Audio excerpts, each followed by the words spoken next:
ആ കൂട്ടുകാരെ, ഇന്ന് നമുക്ക് നല്ല അടിപൊളി ചേരി കിട്ടിയിട്ടുണ്ട്. ഇത് നമ്മളിവിടെ ചേരി എന്ന് പറയും, നിങ്ങളവിടെ എന്താ പറയുന്നത് അറിയില്ല. അതൊന്ന് കമന്റ് ചെയ്യുക, നിങ്ങളുടെ നാട്ടിൽ എന്താ പറഞ്ഞിട്ട് കമന്റ് ചെയ്യും.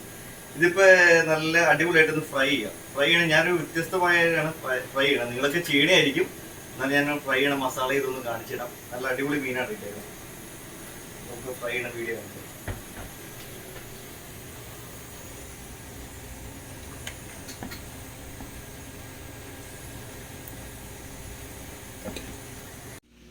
അപ്പോൾ ഫ്രൈ ചെയ്യാൻ വേണ്ടി നമുക്ക് ആവശ്യമായ മസാലയൊക്കെ ഒന്ന് കാണാം. ഞാൻ ഇതിനകത്ത് എടുത്തേക്കണേ ഇഞ്ചി എടുത്തിട്ടുണ്ട്, പച്ചമുളക്, വെളുത്തുള്ളി, കുറച്ച് കാശ്മീരി മുളക് പൊടി, ഉപ്പ്, കുരുമുളക്, മഞ്ഞൾപ്പൊടി, കുറച്ച് പെരുംജീരകം.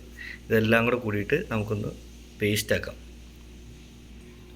പിന്നെ അതുപോലെ ഒരു കാര്യം മറന്നു, മെയിനായിട്ട് ഇതിന് കുറച്ച് വാളംപുളിയാണ്.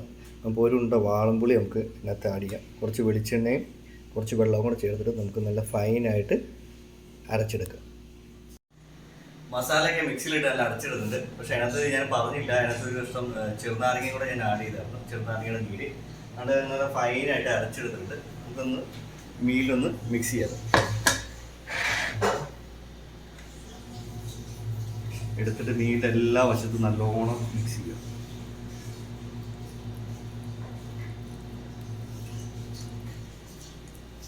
ഉള്ളിലൊക്കെ നല്ലോണം അരപ്പങ്ങ എടുത്തിട്ട് നല്ല കുട്ടപ്പനായിട്ട് വരഞ്ഞ് ഉള്ളിലൊക്കെ നല്ലോണം മസാല തേച്ച് ഒരു 1/2 hour അല്ലെങ്കിൽ 1 hour നമ്മൾ റെസ്റ്റിന് വെക്കാം.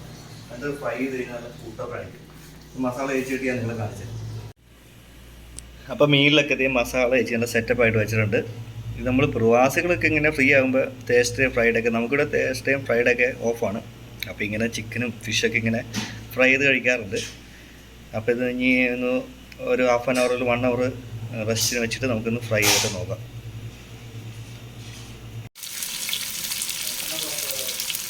അപ്പോൾ ഇതാണ് ഞാൻ പറഞ്ഞ ആ ഫിഷ് ഫ്രൈ.